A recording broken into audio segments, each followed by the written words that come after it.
Hey everybody, this is Strychnine with Strychnine GP, and this is episode 4 of my Out of the Park Baseball 18 playthrough with the Philadelphia Phillies. Welcome back. If you got a chance to see some of the earlier episodes, we just went through the arbitration period and started some free agency on the last episode. We've gone through some of the Hall of Fame voting, and I've simmed ahead until we've gone through the winter meetings. Not a whole lot happened for me, and we're about to start the Rule 5 draft. But I wanted to give you an update on what I've done in the offseason. I made a trade and picked up a free agent signing that hopefully might play out to something or pan out to something good going into next year. I've pretty much had to go the cheap route to acquire a first baseman. As I said in the previous episode, the two areas where I really need to add to my lineup going into the offseason was first base and center field. Center field, I've got an option, and I may tell you about that in here in just a few minutes. But I haven't been able to see anything in free agency that looks good enough for me to sign. So um, I may have to kind of play around with the lineup that I have. And I've kind of taken a look at the pitching staff again, and I did some playing around with several guys on my team, seeing what can I get for offer, in trade offers. And there's actually a lot of pitchers out there. Every time I set somebody up and just send them out, for see what teams would offer me on a one-on-one trade, I came back with a lot of good pitchers. But I'm hopeful that the staff I've got, if injuries don't get too crazy, I might have a good chance to be competitive with that pitching staff. But first off, let me look at what's happened for me in the off season so far. And when an off season comes around, I usually spend a lot of time on this screen. I think it's a good way of seeing what other teams are doing, especially the off season summary by team. For me, these are the team players I lost. Honestly, not too many. I know Bacara and Bossier were not too bad in wins above replacement, but four guys, those have been the only four that I've lost so far in the offseason, and one of those was a trade that I made. Evan White was the free agent signing that I picked up. I just started scanning through the list of free agents, and I saw that he offers some pretty good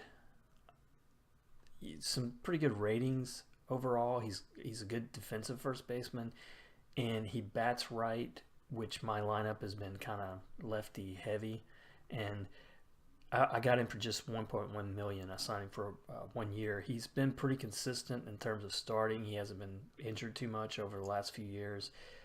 He doesn't have a lot of power, but average, ranges anywhere from, average and so-so to pretty good. He had a couple years of 280, 307, 271. I can deal with that if his defense and everything else is solid.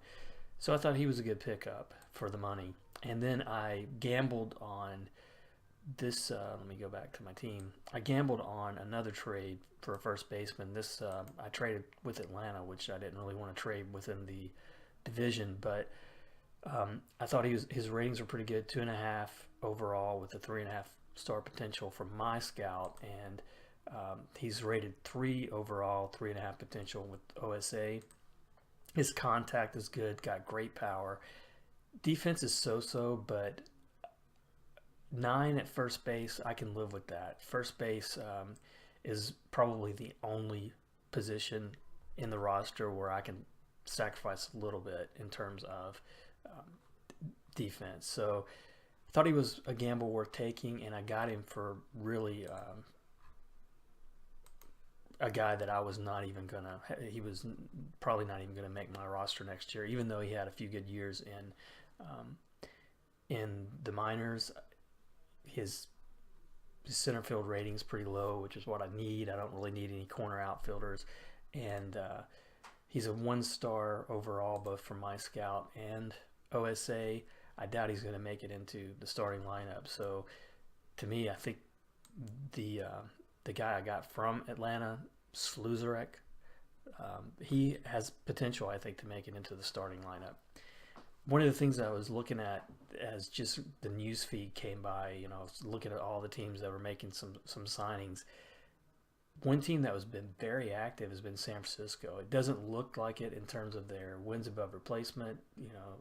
They're still in the negative in terms of the guys they've lost versus the guys they picked up. But every few days they announce some free agent signing of pretty big player in this league, Pavin Smith, who has had a pretty good career even though he's injured right now. They picked him up. Aramis Ademan, Carlos Correa, who is still going strong, has had a great career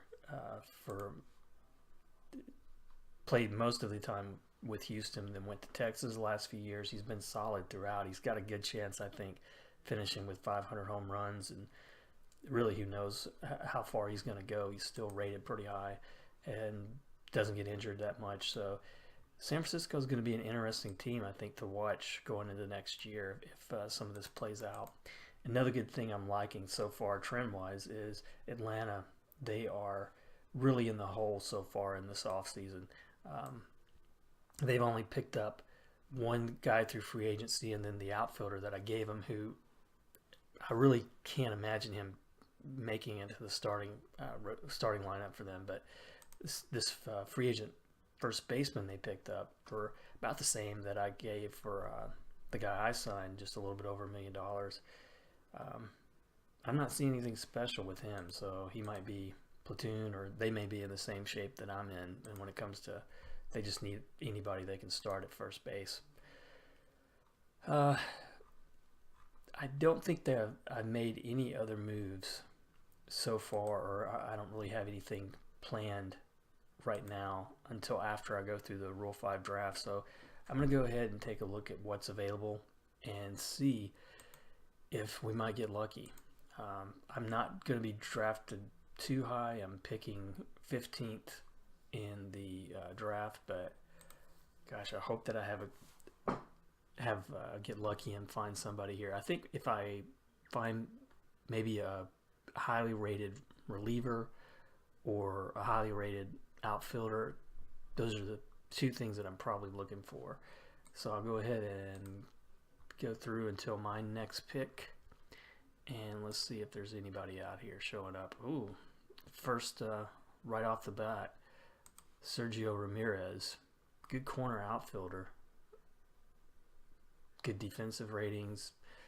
Overall got good speed, but overall is not seeing a whole lot with his batting ratings, and he hasn't made it above AA. So I kind of look for guys who at least have had a September call up, or sometimes I'll go with guys who are in AA or AAA if their ratings are just so high and my scout is really high on them. Juan Arce is another first baseman out there. He's got good ratings, but he's never been higher than AA. Good defensive ratings. 3 overall with a 3.5 potential for my scout, but just 2 and 2 for OSA. So he would probably be a gamble. He's looked okay in the minors, though. Last year overall was a good year for him. Finished over 20 between the high A and AA. He finished 23 home runs, probably combined hit high 200s, but I don't think he's someone I can gamble on either. Another guy, he's only been up to single A, but good ratings from him from my scout. Jorge Pineda. I'm not getting too lucky here, it looks like. He has great ratings too, and he's expected to be, or at least his expectation is to be playing in the majors, but that is a gamble. Even though the ratings are high, I still think that's a gamble to go with him if he's never been above AA. Kurt Matt, good ratings at left field. Again, he's only been single A. So far, I'm not seeing a whole lot that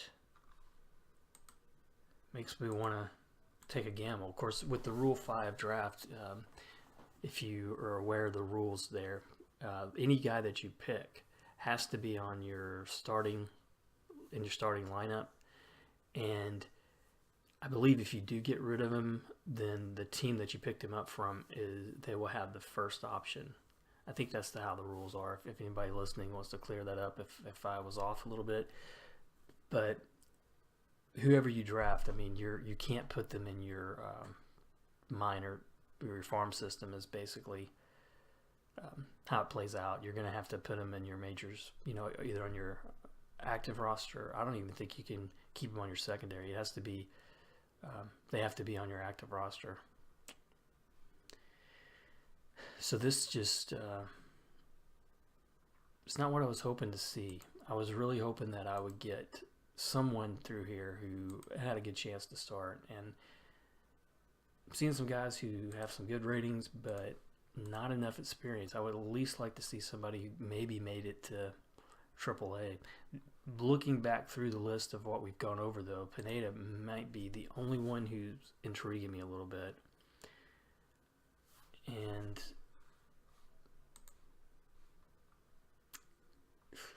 I really don't like that personality makeup, to be honest.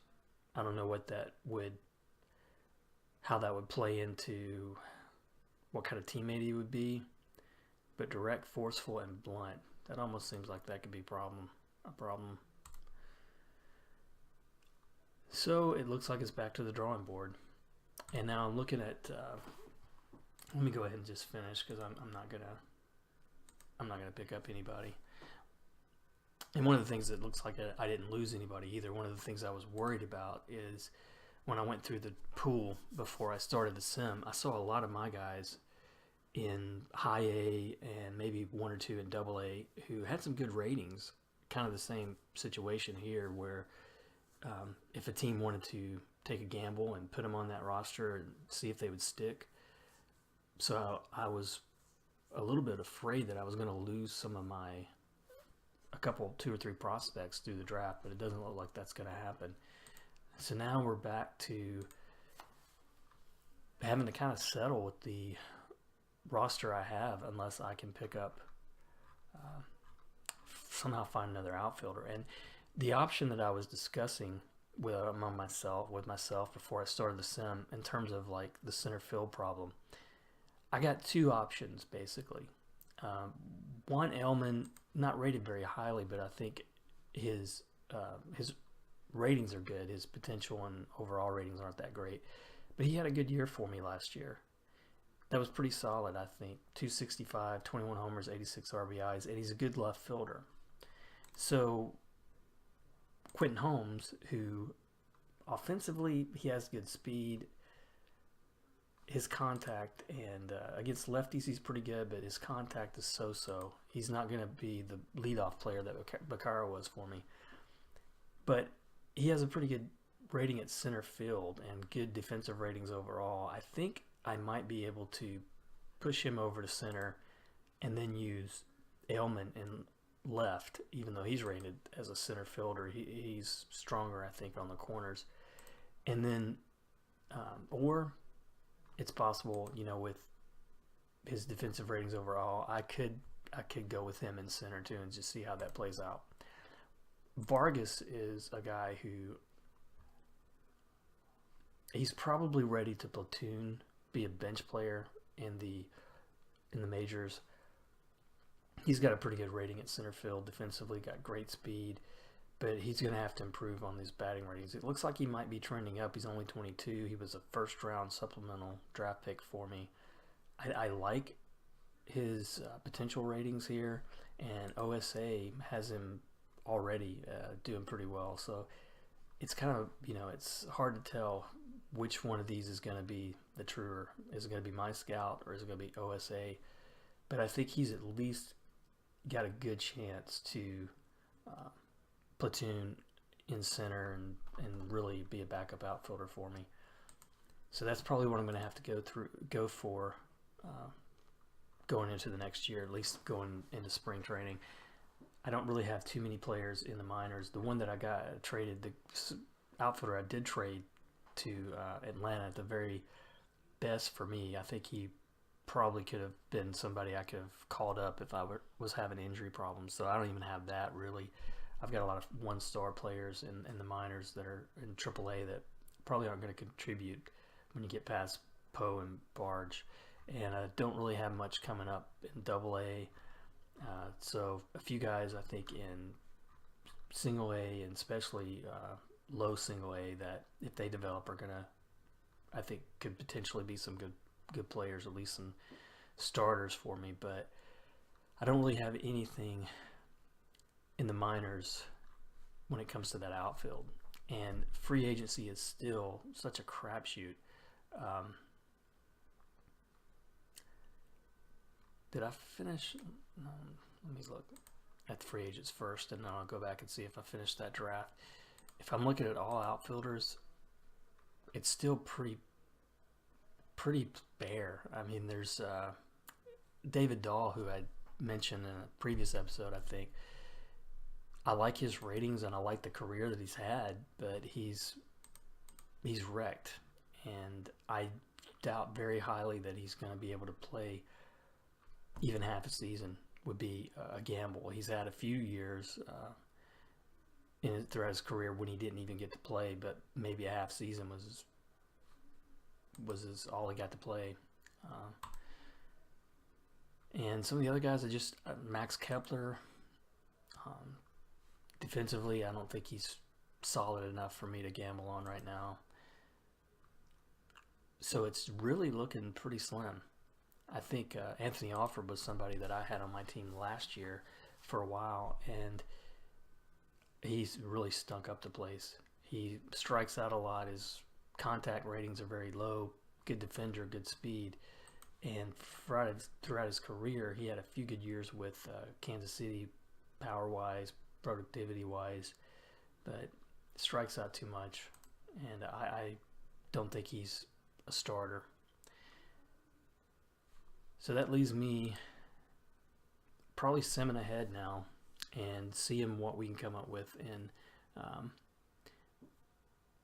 when spring training rolls around. And one of the things that I do or like to do if I can is some of these marginal players, I'll wait before I offer. If it's someone I'm kind of interested in, I'll wait until maybe spring training to see if they're still there. A lot of times a guy like David Dahl, who's wanting $8.75 million right now, if he's still out there when spring training starts, I can get him sometimes a lot lower, and it might be that he would be worth the gamble if I can get him for maybe 1 year for $3 million or so. Some of these other guys would probably be in the same boat. When it comes to the rest of the free agency, there's still nobody in that first that really. Rowdy Tellez is still out there, and he's a good value, but I didn't like his defensive ratings, and he's going to strike out a lot and not really give you a whole lot of hit for average. So starting pitchers, a few guys there that could probably fit in maybe mid-rotation, or if I needed a fourth or fifth starter, but I really think I'm good on my starting rotation. Relievers, I always like to do the same thing with relievers that I was just talking about. I will check the free agency, see who's available when spring training rolls around. Sometimes you can get some very good bargains that way. Jason Groom, he's a lefty. He could be a pretty good option for a lot of teams. Numbers haven't been that great, but he's been given a lot of innings. I mean, that's in appearances over the last 5 or so years. It might be worth checking out when spring training rolls around. But let me go ahead and send through. I'm going to stop here at the Hall of Fame voting results and see what turned out there with the voting that we had an episode or two back. I have a feeling is who I think is probably going to make it. Um, I don't think there'll be any surprises, but I'm expecting this year that Miguel Cabrera makes it first ballot, and I expect that um, one or two others might make it. Robinson Cano, he's the other one who will probably make it. So let me see if there's anything in the news that I should be aware of. A few more signings. Toronto picked up Brian Garcia. He's been a pretty good closer there. He was reliever of the year 2 years ago for Atlanta, so that might have been a good pickup. $6.2 million. That's not too bad in this league right now for a closer. I have paid as high as 15 plus a year for a closer. They got a good bargain out of him if he turns out to be as good as he has been in the past. Trade there between the Brewers and the White Sox. Labant signs with the Dodgers. I don't think that was the guy I was looking for. No, and I would not touch him with that control rating. So Hall of Fame results. Let's see what we got. Yep, as I suspected, Cabrera and Cano. Felix Hernandez in his second year finished with 65.5% of the vote. David Price, surprise. I didn't expect to see him get that many votes, or Greinke either, but after those two, it really falls off pretty quick.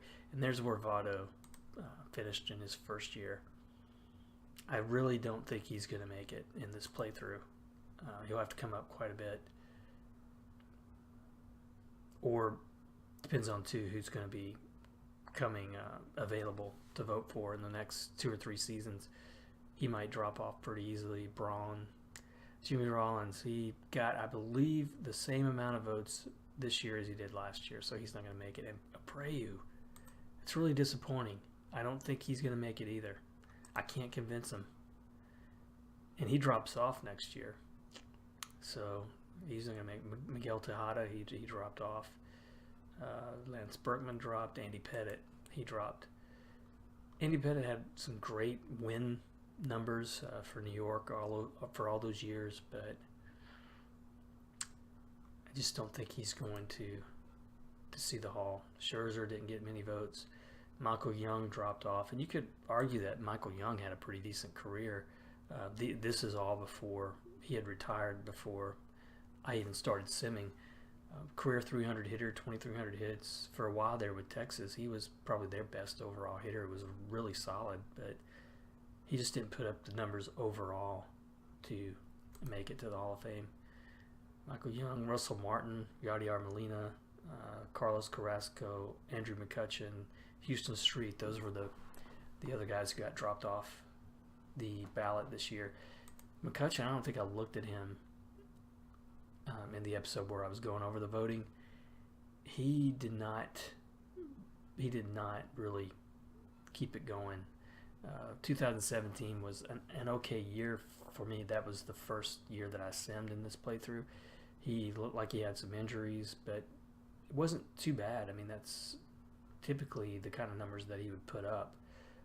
But after that year, it was he just wasn't the same player. He signed in New York, then he went to San Francisco. He didn't put up the numbers overall that he needed to make the Hall of Fame either, and he was gone first year, second year. So he did get a few votes in there. And here's San Francisco picking up another starting pitcher. So they're gonna have pretty deep. They're gonna have a pretty deep lineup when the season rolls around.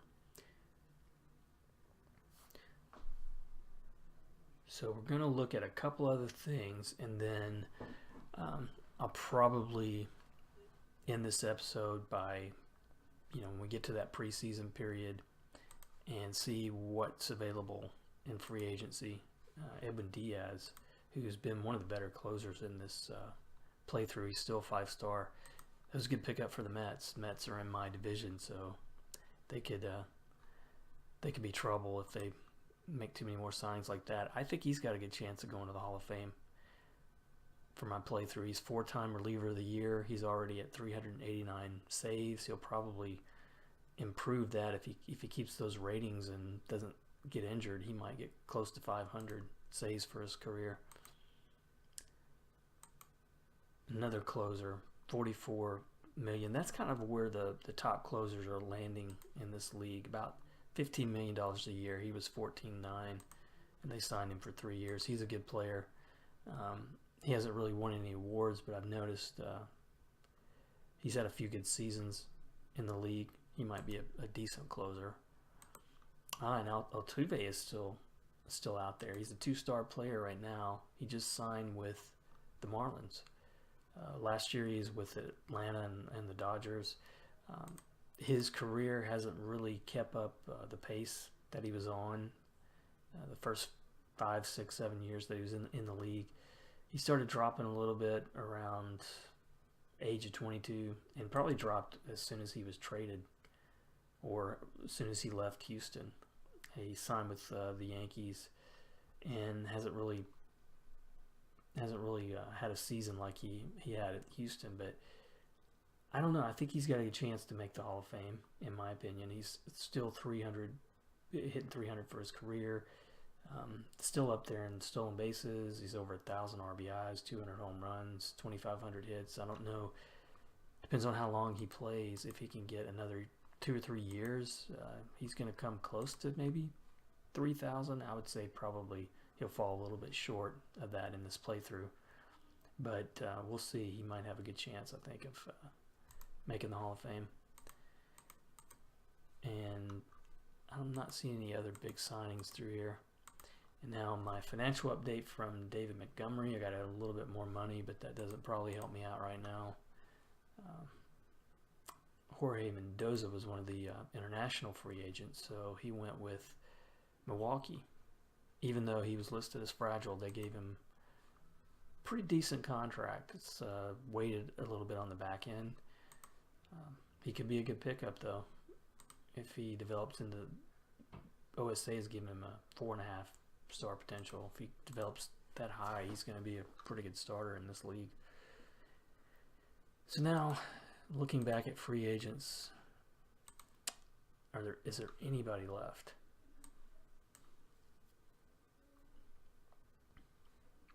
Jason Groom is the lefty I was looking for, and he. I think I'm gonna swing for this guy. I think that's a good value. Right now in my pitching staff, I have one lefty that I know of, Chris Ollis, who, in terms of the relief staff, I think I'm going to go for this guy. So Jason Groom. Oh, he has very little loyalty. What's his popularity? Fair. I'll take a gamble. I may regret that. I'm not gonna meet his demand though. I'm gonna go for the 2.8, and we'll see if.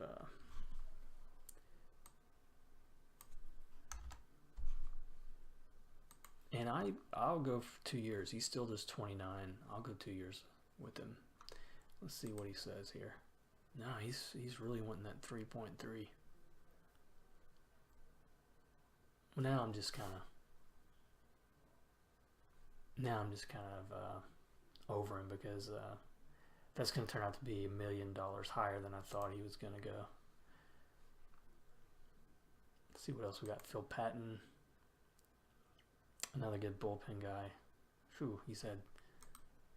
No. I usually trust my scout. My scout's got some very good ratings. I trust my scout over OSA, but when I see a very big difference of opinion between those two, in this case, my scout's 3.5, but OSA is 1.5. I tend to stay away from that. I think that's a little bit too much of a discrepancy. Juan Vallejo, who also came through, he's expecting to be on the starting rotation. and he's got great ratings. But again, OSA is not too high, so I may want to skip on that. And I'm still not seeing anybody. Trevor Clifton, who has had a decent career. I think he's played a long time, if nothing else. But man, he's been a starter for most of the last 2 years. No, he didn't play in 2027. So there's really nothing there. This is going to be a challenge this year, I think, to be competitive with the roster that I have. Jorge Vargas, it looks like he may have improved his ratings overall as we simmed ahead there.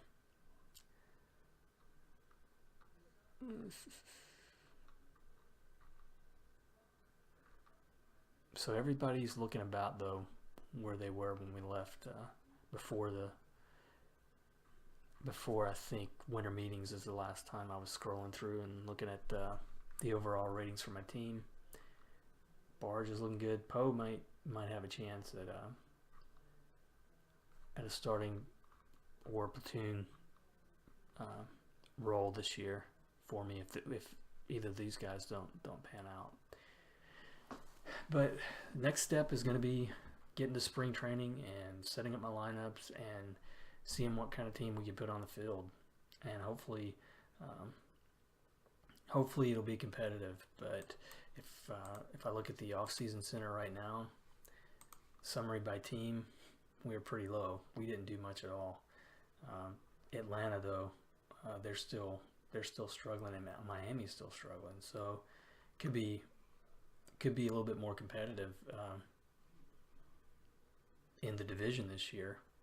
The Mets, they're still in the negative overall, and Washington, same way.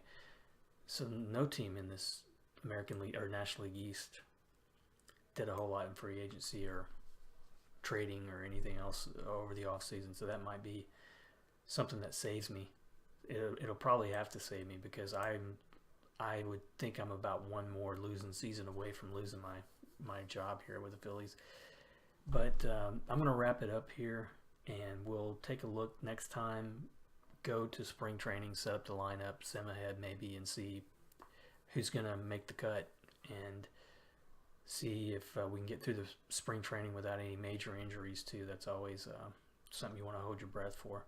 But thanks for watching and sticking with me. If you got any feedback, please leave it in the comments below. If you like what you're seeing, subscribe to the channel and you'll get notified when I've got new videos coming out. I'm hoping that I can get maybe 3 or so videos a week, and that'll keep you interested and be enough. If I'm keeping them maybe 20-25 minutes, hopefully that'll be enough too.